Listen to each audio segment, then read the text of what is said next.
Hello વિદ્યાર્થી મિત્રો, સેવ tuition ક્લાસમાં સર્વ વિદ્યાર્થી મિત્રોનું સ્વાગત છે. કાલે આપણે જે વિડિયાની ચર્ચા કરેલી હતી એનો જ બીજો ભાગ, એટલે ચેપ્ટર પહેલું વાસ્તવિક સંખ્યા ના અમુક હજી એવા જે હેતુલક્ષી દાખલામાં આપણે પૂછાઈ શકે. તો આજે વધારાના દાખલાની આપણે પ્રેક્ટિસ કરશું.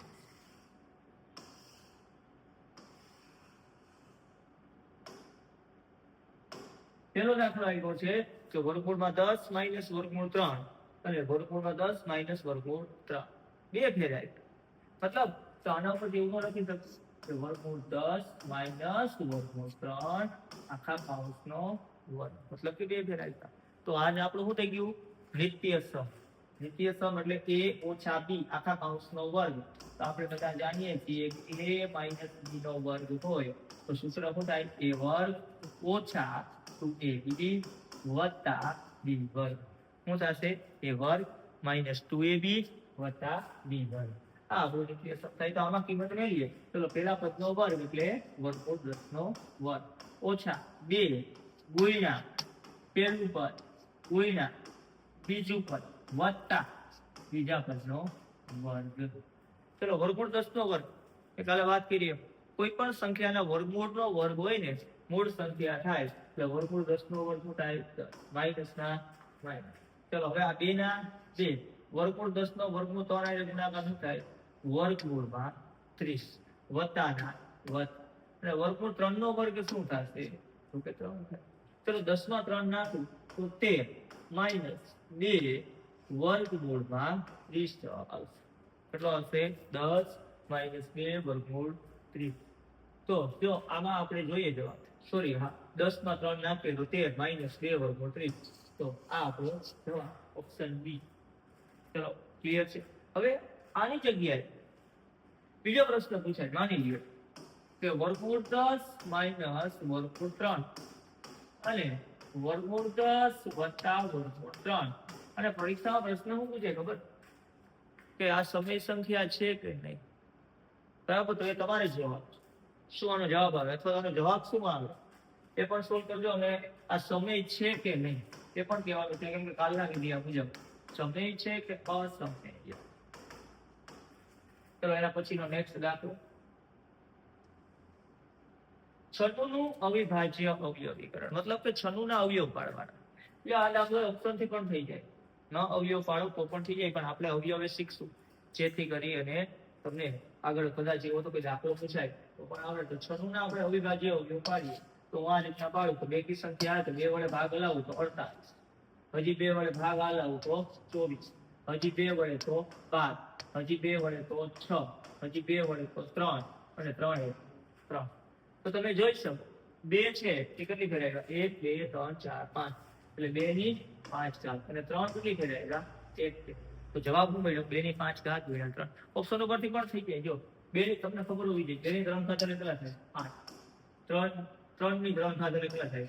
27. આ બેનો ગુણાકાર 8 નાખવાનો નથી. ચલો, 2 ની 2 ઘાત એટલે કેટલા થાય? 4. 3 ની 4 ઘાત બરાબર 3 ની 4 ઘાત એટલે 3 ની 4 3 ની 3 ઘાત 27, 3 ની 4 ઘાત 81. એટલે કેટલા થાય? 81 ડ્રોપ કરો તો પણ જવાબ નહીં આવે. 2 ની 4 ઘાત એટલે 16, 3 ની 2 ઘાત એટલે 9, 2 ની 5 ઘાત એટલે 32 અને 3 ના 3 32 તેરી જવાબ આવે. એટલે આ રીતથી આ ત્યારબાદ એક સૂત્ર છે આપણે સ્વાધ્યાયમાં પણ આવશે કે લસા ગુણ્યા ગુસા બરાબર બંને પૂર્ણાંકોનો ગુણાકાર થાય. એટલે એક લસા એક ગુસા એ બેયનો ગુણાકાર કરવો એ જ આપણને આપેલી બે સંખ્યા છે એના ગુણાકાર જેટલો થાય. તો અહીંયા મને કીધું છે કે બે ધન પૂર્ણાંકો a અને b માટે જો ગુસા ab 15 એટલે ગુસા મને 15 આપ્યા, સોરી, ગુસા કેટલા આપ્યા? 5. કેટલા આપ્યા? ગુસા 5. અને લસા કેટલા આપ્યા? 175 આપ્યા. તો એ બે સંખ્યા શોધો. તો સિમ્પલ છે, હમણાં બોલ્યો એમ સૂત્ર હતું લસા ગુણ્યા ગુસા બરાબર પ્રથમ સંખ્યા ગુણ્યા બીજી સંખ્યા અથવા તો બંને પૂર્ણાંકોનો ગુણાકાર. તો આ બેનો ગુણાકાર કરી નાખું. 175 નો 5 એનો ગુણાકાર પછી બધી મળી ગઈ 5 + 5 બધી મળી ગઈ 5 * 5 = 8.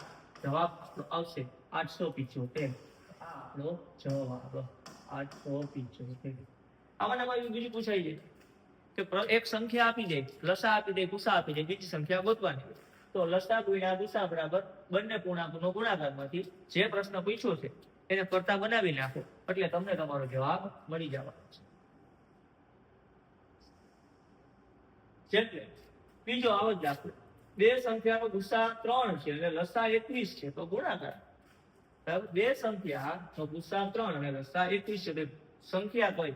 તો પ્રથમ સંખ્યા અને બીજી સંખ્યા, એટલે આ 21 અને 3 આ બેનો ગુણાકાર કરો તો 21 તેરી કેટલા થાય? 63. કેટલા થાય? 63 થવાના છે. ત્યારબાદ કાલે પણ આપણે આવો એક દાખલો આવ્યો હતો, આજે પણ એના જેવો જ દાખલો છે કે x પછી 2y 3 77 અને 7 11. તો મારે x ની અને y ની કિંમત ફાઇન્ડ આઉટ કરવાની છે. રમેશને માટે નીચેથી ઉપર તરફ જવાનું, નીચે જે અવયવ હોય વિચારવાના. 11 7 77. હવે 77 નો તમારે ગુણાકાર, તો માની લ્યો 77 નો તમે તમારે ગુણાકાર કરો 7 તેરી 21 ને પડો બધી પડી 2, 7 તેરી 21 માં 2 નાખો તો કેટલા થાય? 231 થાય. એનો મતલબ એવો કે આ y ની જગ્યાએ કેટલા આવે? 231 આવે. કેટલા આવે? 231 આવે. હવે આ 231 નો 2 એ ગુણાકાર કરો તો તમને કોણ મળી જવાનું છે? x મળી જશે. તો 231 ગુણ્યા 2 એટલે 1 નો 2 2, 3 દુ 6 અને 2 દુ 4. બરાબર, તો આપણો જવાબ છે 231 અને 462 છે. કેવું છે? 462. આગળ આપણે હતું x વત્તા y. આમાં છે x કદાચ ગુણાકાર એક વિષય છે x અને y, x y કેટલા ગમે એમ પૂછાય, ગુણોત્તર ગમે એ રીતના પૂછી શકે, પણ આપણે યાદ આ રીતના રાખવાનું કે આ રીતથી દાખલો થશે આપણો. ત્યારબાદ ફરી પાછું જો આવ્યું 156 ના અવિભાજ્ય અવયવો. એટલે મેં કીધું ઓપ્શન થી થાય, પણ ઓપ્શન કરતા ડાયરેક્ટ ભાઈ આમ અવયવ પાડી નાખીએ તો એ આપણે હું પણ ઈઝી પડે ન પડે. 2 વડે ભાગ હલાવું 2 સત્તા 14, 1 છે 8, પછી 2 વડે ભાગ હલાવું તો 39. હવે 3 તેરી સોરી 13 તેરી 39 અને 13 એકુ 1. આ આપણા અવયવ થાય કે ન થાય?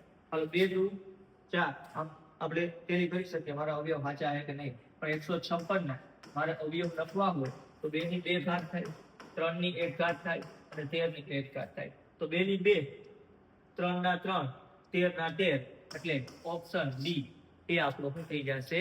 જવાબ થઈ જાય. શું થઈ જવાનું છે? આ આપણો થઈ જવાનું છે.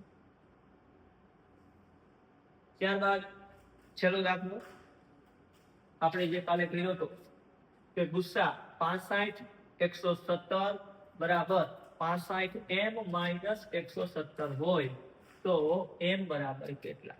હવે ભાઈ મને પૂછ્યું કે ગુસ્સા આટલો બરાબર, તો m ની કિંમત જણાવો. હવે 65 અને 117 તમારે ગુસ્સા ગોતવાનો. હું ગોતવાનો? ગુસ્સા ગોતવાનો. ચલો આ 65 ના અવયવ પાડું, 5 વડે ભાગ આલે ને 13 એકા 1. હવે 117 ના ભાગ હલાવો તો કેટલાય ભાગ આલે? તો કે ભાઈ 7 ને 1 8 ને 1 9, સરવાળો 117 નો અંકોનો સરવાળો 9 થાય. 3 વડે ભાગ આલે તો 3 તેરી 9, 2 શેષ વધ્યું, અહીંયા આવી ગયા 39. હજી 3 વડે ભાગ હલાવો તો જવાબ આવે 13 અને 13 અવિભાજ્ય છે 13 એકા 13. તો બેયનો હરખે હરખું કોણ છે? 13 છે. કોણ છે? 13. તો આ ગુસા 65 17 ની જગ્યાએ કેટલા લખી નાખો? 13 બરાબર 65 m - 117. મારે f ની કિંમત ફાઇન્ડ આઉટ કરવાની છે. આ 117 માઇનસ માં છે, આ બાજુ આવે તો પ્લસ થઈ જશે બરાબર 65 m. આ બેનો સરવાળો કરો તો 130 બરાબર 65 m. બસ હવે m ની કિંમત ગોતવાની છે. 65 ગુણાકારમાં આ બાજુ આવે તો ભાગાકારમાં, તો 130 ને તમે 65 વડે ભાગાકાર કરો તો તમને m ની કિંમત મળી જવાની છે. તો આવા કંઈક દાખલા આના હતા. મેં તમને જે વાત કરી એમ ખાસ કેવા કેવા દાખલા પૂછાય? લસા ગુસ્સા વાળા અવયવ. બરાબર, હમણાં આપણે જીવ આગળ વાત કરી ટ્રી મેથડ અને કોણ એનો અવયવ છે આપણે એને ગુણાકાર સ્વરૂપે દર્શાવવાના એ સૌથી વધારે સમય કે અસમય, આ 3 વસ્તુ ઉપર ખાસ વધારે મહેનત કરવાની. જેટલા પણ મેક્સિમમ તમને અસાઇનમેન્ટ હોય અથવા બીજું કોઈ સાહિત્ય હોય એમાં તમને આના જેટલા પણ દાખલા દેખાય એટલી પ્રેક્ટિસ તમે કરશો એટલો ફાયદો થશે. આ વસ્તુ યાદ રાખજો. બાકી આપણો કોન્સેપ્ટ ક્લિયર હોવો જોઈએ. રકમ તો અઢળક આમાંથી બની જાય કે ન બની જાય. પણ આપણે ખબર પડે કે આવું ગુસ્સા અને 65 એનો મતલબ એવો કે આ 65 અને 170 નો ગુસ્સા જે આવી જાય મને લખવા. પછી આવા 50 દાખલા આવે, 50 દાખલા તમારે થોડા કરવાના હોય. આપણે મગજમાં રીત બેસી ગઈ, વાત થઈ પૂરી. બાકી એક ને એક રીતના એવા અઢળક દાખલા થાય, બરાબર. તો આખું 10મું આખું વર્ષ નકરું ગણિત કરો તો જ ટાઈમ છે, તો પણ ટાઈમ તમે વિચારો ને તો ઘટશે તમે. એટલે ખાસ રીત યાદ રાખો, બરાબર. ચાલો અહીં સુધી રાખીએ. કાલે ચેપ્ટર બીજાના બહુપદી, બરાબર, એના આપણે સમ કરશું. ખાસ યાદ રાખજો, એમાંથી અઢળક એવા દાખલા પૂછાઈ શકે. આમાંથી એટલા બધા નથી. એમાં બહુપદી ચેપ્ટર વિશે તમને બધાને ખ્યાલ છે, 2 હેતુલક્ષી આવે છે. આમાંથી પણ 2 હેતુલક્ષી આવે, એમાંથી પણ 2 હેતુલક્ષી આવે, પણ એમાં થોડી પ્રેક્ટિસ વધારે કરવી પડશે. આમાં તો આપણે ખાલી 20 જ દાખલાની પ્રેક્ટિસ કરી છે. હજી પણ આમાં પણ અઢળક એવા દાખલા આવે, પણ એ જ્યારે બોર્ડની એક્ઝામ જેમ નજીક આવતી જશે ત્યારે આપણે એવું લાગશે તો પાછા વિડીયા છે એના અપલોડ કરશું. બાકી ચેપ્ટર બીજાની ખૂબ જ વધારે પ્રેક્ટિસ આપણે કરશું. 2 થી 3 વિડીયો કદાચ એના આવશે. ચલો આજે રાખીએ. અસ્તુ, જય હિન્દ.